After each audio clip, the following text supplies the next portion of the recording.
Hello everyone, আসসালামু আলাইকুম। শুরু করছি কাঠগোলাপ আসক্তি। লিখনিতে ইসরাত তর্নি, পর্ব সংখ্যা 15। হসপিটালের করিডোরে পেতে রাখা একটা চেয়ারে বসে আছে মেহেরিমা। দৃষ্টি নিবদ্ধ ফ্লোরে। পাশের চেয়ারে বসে ফ্যাচ ফ্যাচ করে কেঁদে চলেছে মাধবী। সকালের প্রথম প্রহরে হার্ট অ্যাটাক করেছেন জলিল শেখ। সেই সকাল শহর হসপিটালে নেওয়া হয় ওনাকে। শহরের ডক্টরেরা নিজেদের অপরাগতা প্রকাশ করতে তৎক্ষণাৎ ওনাকে চৌধুরী পরিবার আর শেখ পরিবারে ঢাকা উদ্দেশ্যে রওনা দেন। বড় একটা প্রাইভেট হসপিটালে অ্যাডমিট করানো হয় জলিল শেখকে। এখন অপারেশন চলছে ওনার। গতকাল রাত থেকেই ত্রিধিতের উপরে একটা চাপা রাগ জমে আছে মেহেরিমার। কোটি কোটি টাকা, গাড়ি বাড়ি সব আছে বলেই যে রাগ উঠলেই ঘরের জিনিসপত্র ভাঙচুর করতে হবে, এ কেমন কথা? এই বিষয়ে গতরাতে দুজনের মাঝে একটু কথা কাটাকাটি হয়েছে। ত্রিদিত হার মেনে নিয়েছে। গতকাল রাত থেকেই সহস্রবার সরি বলেছে ইতিমধ্যেই। তবুও মেহেরিমার রাগ কমেনি। আসলে সোনার চামচ মুখে নিয়ে জন্ম নেওয়ার পোলাপান টাকার মর্ম বুঝবে কিভাবে? বড় লোকদের ছেলেমেয়েরা মূলত এই টাকার জন্যই সচ্ছনে যায়। মেহেরিমার মনের মাঝে হাজারো প্রশ্ন জমা হয়েছে, কিন্তু এর উত্তর কোথায় পাবে? কে দেবে? কে এই মনের ভার কমাবে? কৃতিত্বের সমস্যা কিছুটা আঁচ করতে পেরেছে মেহেরিমা। এই নিয়ে যে তাবান তাইফের সাথে একটু কথা বলবে, সেই সুযোগও হয়ে ওঠেনি। সারা রাত না ঘুমিয়ে ভেবেছিল সকালে এই বিষয়ে কথা বলবে, কিন্তু তার আগেই ঢাকা ছুটতে হয়েছে। সকালে কোরআন শরীফ পড়ার সময় বাবার হার্ট অ্যাটাকের খবর পেতেই মেহেরিমা পুরো পৃথিবী থমকে যায়। সেই এক কাপড়ে চৌধুরী বাড়ি ত্যাগ করে শেখ বাড়ির উপস্থিত হয়। বাবার জন্য বুক ফেটে কান্না আসছে। খুব কষ্ট গলায় আটকে থাকা কান্নাটা গিলে ঠায় বসে আছে মেহেরিমা। মেয়েদের যে এত সহজে ভেঙে পড়তে নেই, এই কয়দিনে খুব করে একটা বুঝে গেছে মেহেরিমা। নিজের ভাবনার মাঝে চোখের সামনে একটা পানির বোতল ধরা দেখতেই হাতের মালিকের দিকে দৃষ্টিপাত করে ত্রিদিতের মলিন মুখমণ্ডল। মেহেরিমা খুব মায়া হয়, কিন্তু মুখ ফুটে কিছুই বলতে ইচ্ছে হচ্ছে না। মূলত এই জগৎ সংসারে প্যাচে পড়ে মন, মস্তিষ্ক, শরীর ক্লান্ত হয়ে পড়েছে। এই জন্যই বোধহয় মা বলতো, আমরা মানুষরা কল্পনাতেই সুখী, বাস্তবে খুবই কঠিন। কি ভাবছিস এত? এভাবে থাকলে অসুস্থ হয়ে পড়বি তো। ত্রিদিত দীর্ঘ নিঃশ্বাস ফেলে। তার মানে আনাবেলা কিছুই শোনেনি? আমার উপর রাগ অভিমান যত মন চায় কর, তবে এটার জের ধরে নিজের প্রতি অবহেলা অযত্ন করিস না প্লিজ। নিজেকে বড্ড অপরাধী লাগে আমার। আমাকে একটু সময় দে, তোর রাগ অভিমান সব ভাঙিয়ে দেব। দুপুর গড়িয়ে বিকাল হতে চলল, অথচ এখনো কিছু মুখে দিলি না। এ কেমন অভিমান তোর? ত্রিদিতের কথায় মেহেরিমা হতবাক হয়ে যায়। ত্রিদিতের উপর করা রাগ থেকেও তো কিছু করেনি। মন ভালো না থাকায় খাবার খায়নি। খেতে মন না চাইলে খাবে না কিভাবে? আর এই মানুষটা যত দূর পর্যন্ত ভেবে নিয়েছে, কিন্তু ক্লান্ত মস্তিষ্কে সত্যটা বলতে একটু ইচ্ছে প্রকাশ করলো না।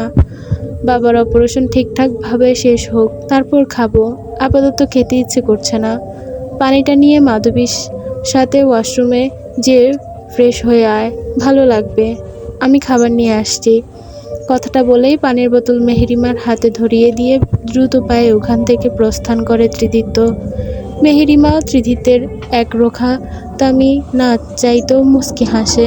ভালোবাসা বোধহয় এই ছোট্ট কেয়ারগুলোর মধ্যেই লুকিয়ে থাকে। এই দিক দিয়ে নিঃসন্দেহে মেহেরিমা অনেক ভাগ্যবতী। মেহেরিমা ঘাড় ঘুরিয়ে মাধবীর দিকে তাকায়। সেই সকাল থেকে কেঁদে কুটে চোখ মুখ ফুলিয়ে ফেলেছে মেয়েটা। এভাবে আর কত কাঁদবে? কান্না করলেই কি সব কিছু ঠিকঠাক হয়ে যাবে? আমার খুব ইচ্ছে করছে মেহু, বাবা ঠিক হয়ে যাবে তো? কান্না করে আল্লাহর কাছে দোয়া করো। দোয়া ইউনুস করতে থাকো, আল্লাহ যেন এই বিপদ থেকে শীঘ্রই আমাদের মুক্তি দেন, বাবাকে সুস্থ করে দেন। মাধবী কাঁদতে কাঁদতে মেহেরিমাকে জড়িয়ে ধরে। আর কাঁদে না মাধবু। মাধবু, ওয়াশরুমে চলো, হিজাব খুলে চোখ মুখ ভালো করে পানি দেবে। আমিও হিজাব ঠিক করব। তখন তাড়াহুড়া হিজাবটাও ঠিকভাবে মারতে পারিনি। ওরা দুবোন ওয়াশরুমে চলে যায়। সেদিকে তাকিয়ে অবনীশেখ মলিন বিষণ্ণ মুখেই হাসে। ছোট্ট মেহেরিমা এত তাড়াতাড়ি বড় হয়ে যাবে, উনি কি তা কখনো ভেবেছিলেন? যেখানে মাধবীর শক্ত থাকার কথা, সেখানে মেহেরিমা শক্ত হয়ে বড়দেরকে আগলে রাখছে। দৃশ্যটা খুবই মনোমুগ্ধকর লাগে ওনার কাছে, মন জুড়িয়ে যায়। এজন্যই বোধহয় মানুষ বলে, সময় আর দায়িত্ব মানুষকে সবচেয়ে বেশি ম্যাচিউর করে তোলে। বয়স সে তো দুটো সংখ্যা মাত্র। মেহেরিমা মাধবী ফ্রেশ হয়ে এসে দেখে কৃতিত্ব খাবার হাতে দাঁড়িয়ে আছে। ওদের দেখেই সামনে এগিয়ে আসে। এই করিডোরে লাস্টে খাওয়ার জন্য আলাদা একটা হল রুম আছে, ওখানে যেয়ে তোরা দুজন খেয়ে নে, আমি বাকিদের খাওয়ানোর ব্যবস্থা করি। আপনি খেয়েছেন? হ্যাঁ। তোরা তাড়াতাড়ি খেয়ে আয় যা। কৃতিত্বের কথাটা মেহেরিমার ঠিক বিশ্বাস হয় না, তীক্ষ্ণ দৃষ্টি দিয়ে তাকিয়ে থাকে। কৃতিত্ব আবারও তাড়া দিতে তীব্র অনিচ্ছা নিয়ে খাবারগুলো হাতে করে হল রুমের দিকে পা বাড়ায় মেহেরিমা। মাধবী কৃতিত্ব অবনীশেখের কাছে আসে। অবনীশেখ, আয়েশা চৌধুরী, আতিয়া চৌধুরী একসাথে বসে আছেন। ত্রিধা, তাবান তাই বাইরে খেতে গেছে, হসপিটালে বসে খেতে পারবে না সেজন্য। আজাদ চৌধুরী আরিফ চৌধুরীর সাথে কি একটা কাজে বাহিরে গেছেন। আয়েশা আরিশাকে নিয়ে ওর বাবা বাসায় গেছে। ওদের সাথে আয়রা চৌধুরী পুরো পরিবারে আছে। হসপিটালে থাকতে যেয়ে নাকি ওনাদের দম বন্ধ হয়ে আসছে। ঢাকাতে এসেছে সবে সাথে 1 ঘন্টা, এসেই নিজেদের ঢং শুরু করে দিয়েছে। আয়াস এক প্রকার বিরক্ত হয়ে ওনাদের রেখে আসতে গেছে। আর এমনিতেও প্রয়োজন ছাড়া হসপিটালে ভিড় না জমানোই বেটার। শ্রেয়া চৌধুরী নিজেদের বাসায় গেছে। কোনো কোনো কেন গেছে সেটা অবশ্য সকালের নিকট অজানা। মা, মেজমা, ছোটো মা, তোমরা খাবে না? হসপিটাল পেশেন্ট পাশে থাকে সুস্থ সবল মানুষ। আমরা ঠিক আছি বাবা। অবনীশেখের কথায় কৃতিত্ব মলিন হেসে বলে, এমন না হয় ঠিক আছেন মা? এভাবে না খেয়ে থাকলে কতক্ষণই থাকতে পারবেন? বাবার কাছে কিন্তু আমি অসুস্থ কাউকে অ্যালাউ করব না। কৃতিত্বের কথায় বলার ধরন দেখে উপস্থিত 3 মায়ের মুখেই হাসি ফুটে ওঠে। আয়েশা চৌধুরী কৃতিত্বের হাত ধরে নিজের পাশে বসিয়ে দেন। পাগল ছেলে আমার, সবাইকে এত খাওয়ানোর চেষ্টা করছিস, তা তুই খেয়েছিস? তুই? কৃতিত্ব অকপট মিথ্যা বলে, হ্যাঁ আমি খেয়েই মেহেরিমার জন্য খাবার নিয়ে আসলাম। তোমরা বসো, আমি খাবার নিয়ে আসি। কৃতিত্ব উঠতে নিলেই সেখানে উপস্থিত হয় শ্রেয়া চৌধুরী। ওনাদের সাথে দাঁড়িয়ে আছে একটা 20-21 বছরের মেয়ে। মেয়েটার হাতে খাবার, বড় একটা ব্যাগ। খাবার আনতে যেতে হবে না বাবা, আমি রান্না করে এনেছি। বাহিরে তৈলাক্ত খাবার খাওয়া দরকার নেই তোমাদের, অসুস্থ হয়ে পড়বে তো। আপনার রান্না করতে কে বলেছে? এখানে কেউ খেতে চেয়েছে আপনার হাতের রান্না? মুহূর্তে শ্রেয়া চৌধুরীর মুখে আধার নেমে আসে। ছলছল চোখে নিজের ছেলের দিকে তাকিয়ে থাকেন। আহা কৃতিত্ব বাবা আমার, রাগ করে না। আপা তো ভালোই করেছে। আপা আপনি এদিকে আসুন, ওর কথা কিছু মনে করিয়েন না। বোকা ছেলে আমার, কখন কোথায় কী যে বলে ফেলে তার ঠিক নেই। আয়েশা চৌধুরী বলা কথাটি তীরের মতো বিঁধে শ্রেয়া চৌধুরীর বুকে। শ্রেয়া চৌধুরী কখনো ছেলের দিকে তাকিয়ে আছেন, ওনার দৃষ্টি যেন চিৎকার করে বলছে, আমি জন্মদাত্রী মা হয়েও তোমার কাছে এতটা পর হয়ে গেলাম বাবা। আমার থেকে অন্যদের তোমার উপর বেশি অধিকার হয়ে গেল। এই কোনো পাপের শাস্তি দিচ্ছ তুমি আমায়? কৃতিত্বের দৃষ্টি নামিয়ে নেয়। মায়ের করুণ দৃষ্টির দিকে তাকিয়ে থাকার ক্ষমতা ওর নেই। যতই হোক মা তো, এক সময় এই মানুষটা ওর পৃথিবী ছিল। এই দৃষ্টিতেও এখনো বুক কাঁদে, বুকটা ভার হয়ে ওঠে। মা তো পবিত্র, নিষ্পাপ হয়। তাছাড়া ওনার মা কেন পাপী হলো? মা ছেলের মাঝে এমন আকাশ ছোঁয়া প্রাচীর কেন উঠল? কৃতিত্বের দিকে তাকিয়ে অবনীশেখ মুচকি হাসেন। ছেলেটাকে বড্ড অদ্ভুত লাগে ওনার কাছে। ভেতরে এক আর বাহিরে এক। শক্ত খোলস মোড়ল মানুষগুলোই বোধহয় এমন। সবাই মিলে এক প্রকার জোর করে অবনীশেখের খাওয়ানোর জন্য নিয়ে যান। অবনীশেখ কৃতিত্বের কথা ফেলতে না পেরে অনিচ্ছা নিয়েই ওনাদের সাথে যান। কৃতিত্ব ফ্লোরের দিকে তাকিয়ে বসে আছে। শ্রেয়া চৌধুরী ধীরে পায়ে হেঁটে এসে দূরত্ব রেখে কৃতিত্বের পাশের চেয়ারে বসে। হাতে থাকা খাবারের বক্সটা দুজনের মাঝের চেয়ারটাতে রাখে। আমি জানি তুমি এখনো কিছু খাওনি। তোমার পছন্দের কাচ্চি রান্না করে এনেছি। তুমি আমার হাতের রান্না খাবে না বলে শেফালি দিয়ে রান্না করিয়েছি। আমার কথাটা রাখো প্লিজ, খেয়ে নাও বাবা। ত্রিদিত্য ফ্লোরে দৃষ্টি রেখে জবাব দেয়, ক্ষুধা নেই, আমি খাইয়ে দেই, প্রয়োজন নেই। কথাটা বলেই ত্রিদিত্য উঠে দাঁড়ায়। তৎক্ষণে মেহেরিমা মাধবী উপস্থিত হয়েছে। এখানেই থাকিস? ডক্টর নার্সদের কখন কি দরকার হয় না হয় তো বলা যায় না। কোনো কিছু দরকার পড়লেই আমাকে কল করবি, আমি কাছেই আছি। মেহেরিমা জবাবটুকু দেওয়ার সুযোগ না দিয়েই ওখান থেকে দ্রুত কদমে ফেলে চলে যায় ত্রিদিত্য। পেছনে ফেলে যায় একজোড়া ছলছল চোখের ব্যর্থ হৃদয়ের জননীকে।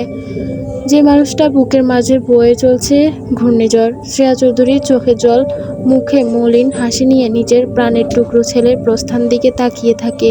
আহ জীবন, এই জীবন যে নাটকের চেয়েও নাটকীয়। তাদের জন্য সব ভুলে নতুন করে বেঁচে থাকার স্বপ্ন দেখেছিল, আজ সে এক নিমিষেই সবটা মিথ্যা হয়ে গেল। শ্রেয়া চৌধুরী এই মুহূর্তে উপলব্ধি করলেই এই জীবনে আর কোনো মূল্য নেই।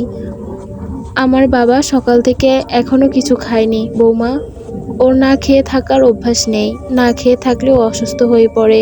ওকে জোর করে হলেও খাইয়ে দিও। ভাঙা গলায় কথাগুলো বলেই ওখান থেকে চলে যায় শ্রেয়া চৌধুরী। মেহেরিমা শ্রেয়া চৌধুরী যাওয়ার দিকে এক দৃষ্টিতে তাকিয়ে থাকে। পরক্ষণে অযত্নে পড়ে থাকা খাবারের বস্তার দিকে তাকিয়ে চোখ পড়লেই দীর্ঘশ্বাস ফেলে। গোধূলি লগ্ন, আকাশে ছুটে চলেছে কালো মেঘের বেলা। ভৈরী বাতাসে গাছপালার সাথে সাথে যেন উঁচু বিল্ডিংগুলো দুলে যা উঠেছে। প্রকৃতি তমচ্ছন্ন। সময় বিকাল শেষ ভাগ হলেও প্রকৃতির দেখে তা বোঝার উপায় নেই। দেখে মনে হচ্ছে মধ্যরাত। হঠাৎ আকাশ ফেটে রিনিঝিনি বর্জন শুরু হয়। বর্জনের হাত থেকে বাঁচতে সবাই দ্রুত পায়ে ছুটে চলেছে এদিক ওদিক। শীতের আগমনকে দ্বিগুণ রূপে অনুভব করানোর জন্যই ধরণীর বুকে এই বর্জন। ত্রিদিত্য রাস্তার পাশে দাঁড়িয়ে আছে, ছাতিম গাছের নিচে এক মনে দাঁড়িয়ে আছে। হাতের দু আঙ্গুলের ভাঁজে জ্বলন্ত সিগারেট, অর্ধেকটা আগুনে পুড়ে ছাই হয়ে গেছে। মনের ভেতরটা ঠিক এভাবেই পুড়ে চলেছে অনিমেষ। হা হা, সেই খবর কি কেউ রাখে? সবাই তো শুধু কঠিন গম্ভীর ত্রিদিত্যটাকেই দেখতে পায়। ত্রিদিত্য সিগারেট এক টান দিয়ে দৃষ্টিপাত করে মাথার উপরে থাকা গাছটার শুভ্র রঙা কচকচ ফুলগুলোর উপর। শীতের শুরুতেই ফুটে ছাতিম ফুল। স্থানীয়ভাবে কোনো কোনো জায়গায় ছাত্রিয়ান বলেও পরিচিত এই গাছ। গোধূলিবেলা থেকে সারা রাত ঝাপসা বাতাসে সুন্দর মধুমাখা মাদকময় সুমগ্ন ছড়িয়ে থাকে এই ফুল। ত্রিদিত্য গাছের নামটা মনে করার চেষ্টা করে। পরক্ষণেই ওর মনে পড়ে যায় গাছের নামটা, ডেইলস ট্রি। ওর বাগান বাড়িতেও দুটো এই গাছ লাগানো আছে। একটা ওর তার বেডরুমের ব্যালকনির বরাবর, আরেকটা মেইন গেট সামনে। শুভ্র রঙা ফুলগুলো দেখতে ত্রিদিত্য খুব ভালো লাগে। প্রকৃতির নৈসজ্জিত সৌন্দর্যের বাহার দেখে মনটা হালকা হয়। পরক্ষণেই কিছু একটা মনে পড়তেই চোখ দুটো ছলছল করে ওঠে। তৎক্ষণে জোরালো বর্ষণ শুরু হয়েছে, যার ফলে অনায়াসেই চোখের পানি লুকিয়ে ফেলতে পারে।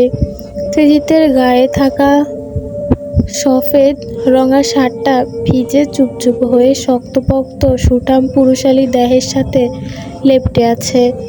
বৃষ্টির ফোঁটা সুদর্শন মুখমাখার সৌন্দর্য আরও বাড়িয়ে দিচ্ছে। রাস্তায় দাঁড়িয়ে কি নিজের সৌন্দর্য মেয়েদেরকে দেখাচ্ছেন, দেখে তাদেরকে পটাচ্ছেন। এই কদিনেই বুঝি পুরনো হয়ে গেলাম। মেহেরিমার কণ্ঠে স্পষ্ট অভিমান। নিজের প্রিয়সীর অভিমান কণ্ঠ শুনতেই মুচকি হাসে ত্রিদিত্য। ঘাড় ঘুরিয়ে মেহেরিমার দিকে দৃষ্টিপাত করে। একটা পার্পেল কালারের ছাতা নিয়ে মুখটা ফুলিয়ে দাঁড়িয়ে আছে। শরীরে জমানো ডিপ মেরুন কালারের থ্রি পিস। তীব্র বৃষ্টির ফলে রাস্তার ওপরে ছাতা থাকা সত্ত্বেও অনেকটা ভিজে গেছে। দেখতেই মোহনীয় লাগছে। ত্রিদিত্য ঠোঁট কামড়ে আবারও মুচকি হাসে, মুখে বলে, তাই বুঝি? আজ্ঞে হ্যাঁ। বৃষ্টির মধ্যে আসতে গেলি কেন? কল দিলেই পারতিস। আপনার ফোন বন্ধ দেখাচ্ছে। অনেকবার ট্রাই করেছি। ত্রিদিত্য পকেট হাতড়ে ফোন বের করে। সত্যি ফোন বন্ধ হয়ে গেছে। সরি রে, চার সেজ, আমি খেয়াল করি নাই। মেহেরিমা এগিয়ে এসে ত্রিদিতের উপর ছাতাটা ধরার চেষ্টা করে। অনেকটা কষ্টে দুপায়ের পাতার উপরে ভিড় দিয়েই ছাতা ধরতে সফল হয়। মেহেরিমার কাণ্ড দেখে এ পর্যায়ে ত্রিদিত্য হেসে ওঠে। মেহেরিমা লজ্জা পেয়ে যায়। ত্রিদিত্যের মাঝে 1 ইঞ্চির ব্যবধান। আমি মাঝে মাঝে অবাক হই, এতটুকু একটা মেয়ে আমাকে দিব্যি হাতের ইশারায় নাচিয়ে চলছে। কথাটা বলে হাতে থাকা জ্বলন্ত সিগারেটটা ছুঁড়ে ফেলে দেয় মাটিতে। মেহেরিমা নরম কোমর আঁকড়ে ধরে নিজের সাথে মিছিয়ে নেয়। চারপাশে ঘুটঘুটে অন্ধকার। বৃষ্টির ঝাপসা ল্যাম্পপোস্টের নয়ন আলোয় চারপাশটা অস্পষ্ট দেখাচ্ছে। আশেপাশে মানুষ কোনো চিহ্ন নেই। হঠাৎ ত্রিদিত্যের ঠান্ডা হাতের স্পর্শ কেঁপে ওঠে মেহেরিমা। কোনো রকমে বলে, কেউ দেখে ফেলবে, সারুন, কেউ নেই এখানে, আর থাকলেও কি সমস্যা? মেহেরিমাকে আরও কিছু বলার সুযোগ না দিয়েই ন্যানো সেকেন্ডের ব্যবধানে উঁচু করে তুলে গাছের সাথে চেপে ধরে। হাতে থাকা ছাতাটা রাস্তার দিকে ধরে নিজেদের আড়াল করে অদর মিশিয়ে দেয়। মেহেরিমার ছটফটিয়ে ওঠে। শক্তপোক্ত শরীরের মাঝে থেকে ছাড়া পেতে অনবরত মুচড়ামুচড়ি করতে থাকে। কিন্তু তিথিতে সুঠাম পুরুষালী দেহের সাথে নেতিয়ে একটা মশা। এভাবেই হুদাই মুচড়ামুচড়ি করে কোনো কাজ হবে না বুঝতে পেরেই একসময় নিজে থেকেই শান্ত হয়ে যায়। ত্রিদিত্যের অবাধ্য হাতের বিচরণও থেমে যায়। সময় নিয়ে ছাড়ে মেহেরিমাকে। মেহেরিমা চোখ মুখ খিচে বন্ধ করে রেখেছে। ত্রিদিত্যের ঠোঁটে আত্মতৃপ্তির হাসি। তোর ভালোবাসা ছাড়া এতক্ষণ নিজেকে অসম্পূর্ণ লাগছিল। Now I am fulfil. Cigarette খেয়ে চুমু খেতে আসবেন না। I hate cigarette. এটার গন্ধ আমার সহ্য হয় না। তাহলে খেয়ে চুমু খেতে আসবো। হুইস্কি খেয়ে, ওইটা বুঝি ভালো লাগে তোর? দেখুন। মেহেরিমা মুখের কথা কেড়ে নিয়ে ত্রিদিত্য বলে, will you show off hair? Meherima দ্রুত ত্রিদিত্যের মুখ চেপে ধরে। ত্রিদিত্যের কথা অসম্পূর্ণ থেকে যায়। আর একটাও উল্টাপাল্টা কথা না। আপনি আমায় একটু ভালোবাসেন না, তাই না? এজন্যই আমার কথা শুনতে চান না। I am sorry little kitty, আর হবে না। ত্রিদিত্যের অসহায় চাহনি, সেটা দেখেই মেহেরিমা ফিক করে হেসে ওঠে। গতকাল রাত পর থেকে এই প্রথম একটু হাসে মেহেরিমা। ত্রিদিত্যের বক্ষস্থল প্রশান্তি অনুভূত হয়। মেহেরিমা হাসি থামিয়ে নিজে থেকেই বলে, জানেন, আল্লাহর রহমতে বাবার অপারেশন সাকসেসফুলি হয়েছে। ডক্টর আঙ্কেল জানিয়েছে 2-1 ঘন্টার মধ্যেই বাবার সেন্স ফিরে আসবে। ভালো তো। ভালো কি? বলুন আলহামদুলিল্লাহ। ত্রিদিত্য মৃদু হেসে আলহামদুলিল্লাহ বলে। মেহেরিমা চুপচাপ ত্রিদিত্যের হাত ধরে সামনে হাঁটতে থাকে। ত্রিদিত্য চুপচাপ ভদ্র ছেলের মতো মেহেরিমার সাথে তাল মিলিয়ে হাঁটে। লিফটে উঠে 7 তলার বাটন টেপে ত্রিদিত্যের দিকে পূর্ণ দৃষ্টি তাকায় মেহেরিমা। আমাকে মিথ্যে কেন বলেছেন?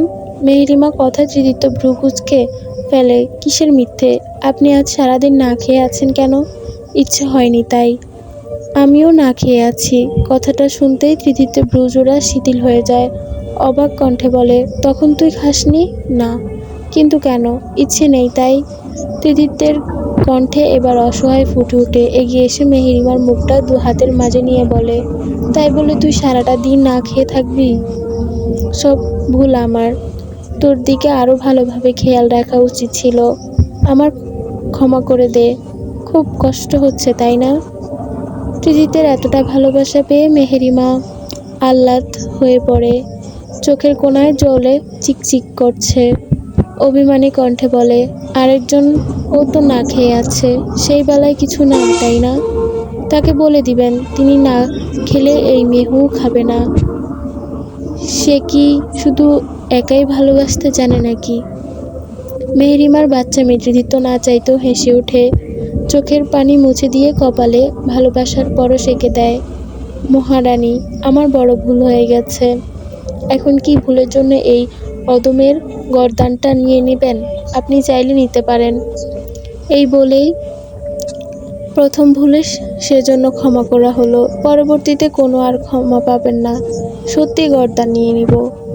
যথা আজ্ঞা মহারানী। দুজন দুজনের দিকে কয়েক সেকেন্ড তাকিয়ে থেকে পরক্ষণেই হেসে ওঠে।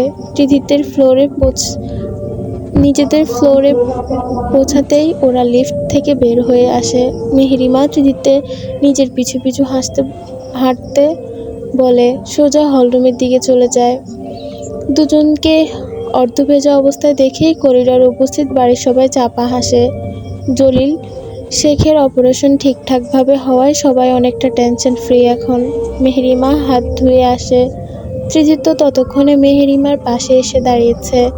ওর ওড়না নিয়ে মাথা মুছতে মুছতে বলে, খেয়ে আমার সাথে বাসায় যাবি, ড্রেস চেঞ্জ করতে হবে, এভাবে বেশিক্ষণ থাকলে তোর ঠান্ডা লেগে যাবে। আর নিজে যে ইতিমধ্যেই নাক মুখ লাল হয়ে গেছে সেদিকে খেয়াল আছে? এই তো এখন তুই খেয়াল করলি। তুই আর আমি তো একাই হলাম, তাই না? থাক, আর ঢং করতে হবে না, জলদি খেয়ে নিন। কয়েক সেকেন্ড পেরোতেই তৃতীয় হাঁচি দিয়ে শুরু হয়। মুখমণ্ডল লাল টকটকে হয়ে ওঠে। মেহেরিমা তৃতীয়ের কপালে হাত দিয়ে দেখে তাপমাত্রা তুলনামূলক অনেকটা বেশি। মেহেরিমার রাগে কষ্টে কান্না পায়। বৃষ্টির পানি যখন সহ্য হয় না তখন ভিজতে যান কেন? এক ঝামেলার মধ্যে আরেক ঝামেলা না বাঁধলে আপনার ভালো লাগে না, তাই না? বৃষ্টির পানির সাথে নিজের মনের সব ক্ষত বিচ্ছেদ ছুঁয়ে নিঃশেষ করে দিতে। দেহেজ হলে কেয়ার করার জন্য তুই আছিস, আরও কত শত মেডিসিন আছে, কিন্তু মনের ক্ষত সেটা কি ঠিক করার জন্য কেউ নেই? কোনো মেডিসিন নেই? সেটা তো দিন শেষে আমাকেই সারতে হবে জান। মেহেরিমা অবাক হয়ে সবটা শোনে, ঠোঁটে হাসি টেনে বলে, ক্ষত সারতে চাইলে বারবার সেটাকে স্পষ্ট করা বন্ধ করুন। আমাদের জীবন মায়ায় আটকে যাওয়ার এক অবরুদ্ধ কারাগার। আর কথা যখন মা বাবা পরিবারকে নিয়ে, তখন সেই মায়া অসীম। চেষ্টা করুন, আপনিও ক্ষত সেরে উঠতে পারবেন। আপনাদের ভেতরে কোনো কিছু আমি জানি না, তবে সবসময় আপনাদের পাশে আমাকে পাবেন। আমার জীবনের গল্পটুকু ভূমিকাহীন। অ্যাঞ্জেলা, তুই খুব সহজেই সবটা পড়তে পারবি, কিন্তু বুঝে উঠতে পারবি না। আপনাকে বোঝার জন্য, জানার জন্য আমার সারাটা জীবন পড়ে আছে। প্রতিদিন একটু একটু করে জানবো, বুঝবো, তাহলেই তো হবে। প্রত্যুকারের কৃতিত্ব মুচকি হাসে। মেহেরিমা আর কথা না বাড়িয়ে শ্রেয়া চৌধুরী আনা বক্স থেকে খাবার তুলে ত্রিদিত্যের মুখের সামনে ধরে। আর অনিমেই ত্রিদিত্যের চোয়াল শক্ত হয়ে যায়। এটা ওনার আনা খাবার, তাই না? কার? অবুঝের ন্যায় কথা বলে মেহেরিমা। শ্রেয়া চৌধুরীর। খাবার তো খাবারই, এখানে কোথাও মায়ের নাম লেখা আছে? কথা কম বলে খেয়ে নিন তো, আমার প্রচণ্ড ক্ষুধা পেয়েছে। ত্রিদিত্য কথা বলার জন্য মুখ খুলতেই মেহেরিমা ওর মুখে খাবার পুরে দেয়। ত্রিদিত্যের হাবভাব দেখে তৎক্ষণাৎ বলে ওঠে, খাবার ফেলে দিলে কিন্তু আমি আর খাবো না। ব্যাস অমনি অজ্ঞাত ত্রিদিত্যের অনিচ্ছা নিয়েই খেয়ে নেয় হয়। মেহেরিমা মনে হাসে, এই ছেলে সোজা করা ওর না বাম হাতের ব্যাপার। বাবার সেন্স আসলে তারপর বাসায় যাই প্লিজ। নো, তোকে নিয়ে আমি কোনো রিস্ক নিতে পারবো না। এখান থেকে এমপির বাসা মাত্র 10 মিনিটের রাস্তা। কিন্তু এখানে যে আমি পারবোটা কি? Well, leave it, you don't have to anything. এমনিতেই একটু আগেই তো তুই বললি। মেহেরিমা কটমট করে তাকায়। ত্রিদিত্য চুপ হয়ে যায়, ঠোঁটে দুষ্টু হাসি। জানলার নিকট দাঁড়িয়ে থাকা শ্রেয়া চৌধুরীর মুখে প্রশান্তির হাসি ফুটে ওঠে। ওদের কথা শুনতে না পারলেও নিজের হাতে রান্না করা খাবার ছেলে খাওয়াতে পেরে মনে মনে মেহেরিমার প্রতি কৃতজ্ঞ প্রকাশ করেন। ত্রিদিত্য মায়ের হাতের খাবার স্বাদ খুব সহজেই বুঝে যায়। তাচ্ছিল্যের হাসি দিয়ে জানলার দিকে তাকায়। ভেবো না এসব করে নিজের পাপ মুছতে পারবে। মেহুমা অতীত জানে না বিধায় এগুলো করছে, জানলে তোমার প্রাপ্য শাস্তিও নিজেই দিবে। নিজের স্বামীর কথায় শ্রেয়া চৌধুরী হেসে উঠে বলেন, আমার সাথে তুমিও তো সমান দোষী। সমস্যা নেই, দুজন একসাথেই মিলে শাস্তি ভোগ করব, কেমন? আরিফ চৌধুরী মুখটা থমথমে হয়ে যায়। রক্তচক্ষু দিয়ে শ্রেয়া চৌধুরীর দিকে তাকিয়ে থাকেন। শ্রেয়া চৌধুরী মুখে কুটিল হাসি।